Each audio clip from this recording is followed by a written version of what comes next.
You want to support Roland Martin Unfiltered? Be sure to join our Bring the Funk fan club. Every dollar that you give to us supports our daily digital show. There's only one daily digital show out here that keeps it black and keep it real as Roland Martin Unfiltered. By going to RolandMartinUnfiltered.com, you can make this possible. Last month, the Congressional Black Caucus sent a letter to Sirius XM Radio blasting them for the lack of African Americans on the board of directors and in upper management. The letter was signed by members of Congress, Karen Bass, as well as Barbara Lee and G.K. Butterfield. Sirius XM Radio responded, saying that diversity and inclusion is a priority for the network. Now, in their letter, which they laid out, they talked about a number of issues. First of all, it was a fairly lengthy letter. Now, they said that it was a priority, but okay, what else? And so I found the letter to be quite interesting. The letter was signed first and foremost by the CEO of Sirius XM Radio, James E. Meyer. Now, he writes here, diversity has been a cornerstone of our success.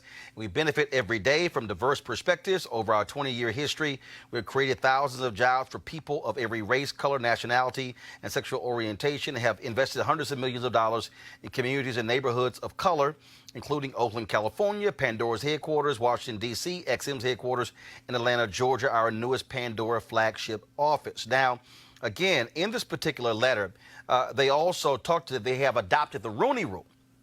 And of course, this is what the letter says. As you know, the Rooney Rule requires teams to interview minority candidates for head coaching and senior football operations openings.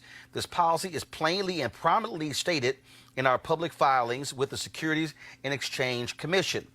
They also say that they have been actively trying to find diverse board members and that their board's nominating and corporate governance committee has a search underway for a new board member, and quote, we intend to make sure that there are as many diverse candidates under consideration as possible. Now, in the letter, they talk about, again, creating Urban View, the talk channel, the nation's only 24/7 national radio outlet devoted to issues concerning African Americans. And again, talking about building a diverse workforce, but nowhere in here have they said what they're doing when it comes to hiring African Americans in the upper echelon. Now, what was interesting is that there are folks who always say that, well, you know what, I don't know why you make a big deal out of this, but the reality is when you look at who is making the decisions when it comes to not only the content, but also the jobs and the hiring, we want to make sure that black people are in those positions. This is also, so the CBC should be holding them accountable. One of the things they've been talking about is the importance of diversity as well. And so one of the things that we've also been dealing with, of course, is I'm vice president for digital for the National Association of Black Journalists. We also have been holding folks accountable, whether it's CNN, whether it's ABC, whether it's NBC, meeting with all of these companies, demanding to know when it comes to their hiring. And so I want to talk about this right now with my panel. Right now is Cleo Monago, socio-political analyst and activist, Robert Patillo, civil rights attorney. He joins me via Skype. Robert, I'll start with you.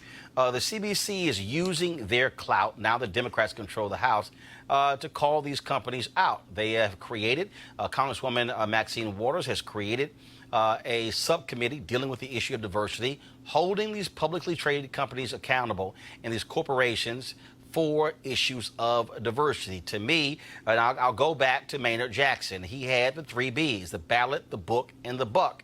Understanding how you use political power to impact economic power. That's exactly what the CBC is doing.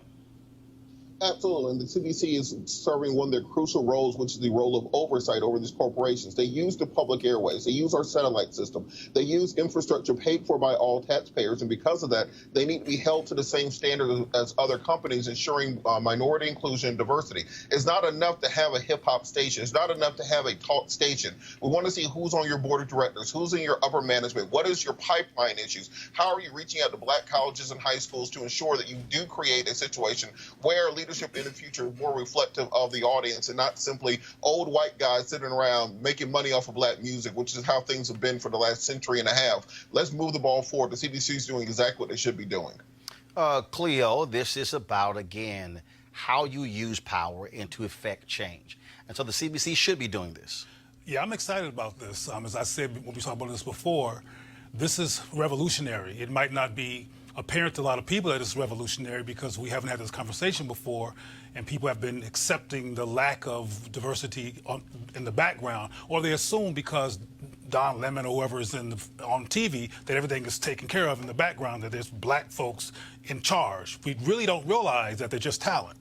So I'm really excited that the CBC is doing this, and I'm eager to find out what the CNN's going to do. I've been listening with bated ear to see if they're going to make any changes based on the... They've done nothing. Well, I figured they weren't going to do They've done nothing. But I think it's important to figure out or to realize why they're not going to do anything, at least from my perspective. The media is used to push an agenda.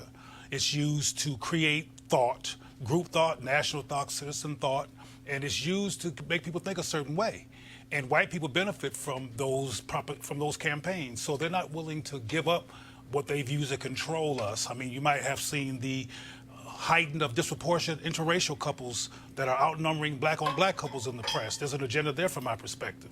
So this is great. Hopefully, both the CBC as well as CNN and Sirius follows through with some kind of transformation. However, I'm concerned about tokenism. And Robert, I keep explaining to people, this is about quarters of power, not just at those companies, because other companies, when they're looking to hire people, they're looking at who's in the pipeline, who's in the chain. So if you are an executive vice president one place, you're being considered to be a president or a CEO somewhere else. Well, if you never get a chance to do that, you'll never be able to go up the chain of command. Well, it's kind of like the Rooney rule in football. And they instituted this rule about a decade and a half ago, where even if you're not going to hire a black coach, you at least need to interview a black coach and a black person for that front office position, because it gets that person in front of those audiences, gets you into those corridors of power. It puts you in a position where maybe you don't get the job for the Steelers this year, but you might get the job for the Dolphins next year. And we have to do the same thing in corporate America, because many of these corporate boards, I spent years with the Rainbow Push Coalition, the Reverend Jackson and Janice Mathis in the Atlanta office, analyzing corporate boards, analyzing what they do. And it's very easy to put a smiling person of color out front to be your spokesperson, but when it comes down to making the decisions, deciding who's going to be your supply chain, what minority contractors you're going to be in, what are going to be the minority set-asides in your business, what's going to be your future diversity plan, there is often no plan for that. And we see that this is not simply a giveaway to the minority community. This is beneficial for the corporations also. A couple of weeks ago, Ancestry.com released a commercial where they had a slave owner running away with a slave, and no black person was in the room to tell them that was a stupid idea. So you need to have people there who can check you on the fly to make sure you don't get into these corporate faux pas. But you both have referenced power, and that's what I'm saying here. They're not interested. I mean, Roland already said that CNN hasn't made any moves yet. This is serious, y'all.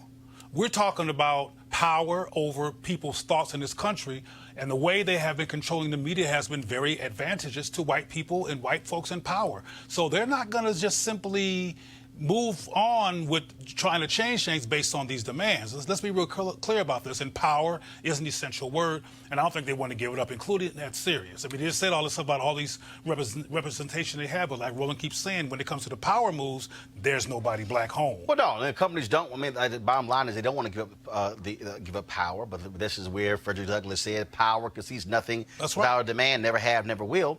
And so our job is to make those demands. And so what the CBC doing, to me, is critically important. What we're doing at NABJ is critically important. But also, here's what's very interesting about it. When you talk about how media operates. Robert, I'll go to you. I tweeted this out this weekend, and I've already done a search. Not a single media writer outside of black outlets has written about this issue. Of course. I'm talking about Politico, nothing. Of course. NBC media writers, nothing. Huffington Post, nothing. Wall Street Journal, nothing. And so you have all these people out here who are covering media, and none of them have written about the CBC. I've posted the full CBC letter.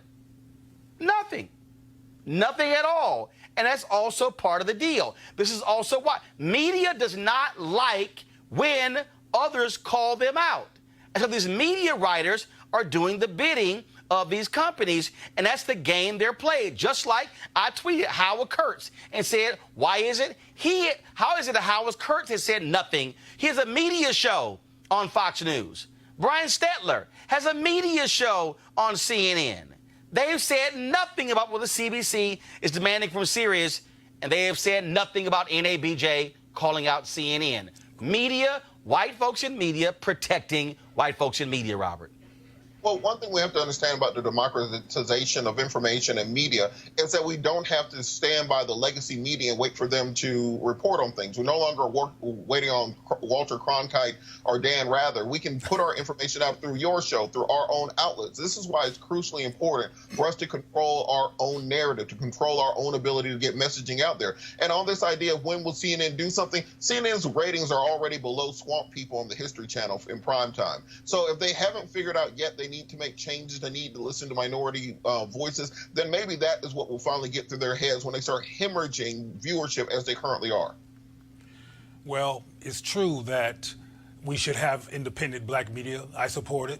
Every chance I get, I'm involved. However, we also need to hold accountable the white supremacist agenda and the benign behavior of these people in these power positions that control major thought in this country. They control why we get killed by the cops. They control why we're criminalized. They control divisions between black men and women. They control how we see communities that are black and how we dismiss our own value as a people. They have huge impact and need to be held accountable, and we need to hold them accountable until they do something, as opposed to what they hope we do. We just go quiet, go away, not say nothing, and then we finally change the topic until there's a new sensation in the press, which is what keeps on happening, by the way. Well, one thing I won't be going quiet, and again, by being able to control the platform, then they can't tell you what to say and what not to say. All right, folks, back to our Roland Martin Unfiltered video in just one moment. Hey, fam, I'm inviting you to come out swinging and join me for a day of golf at the University for Parents Golf Tournament on Saturday, June 22nd in Southwest Atlanta's Wolf Creek Golf Course.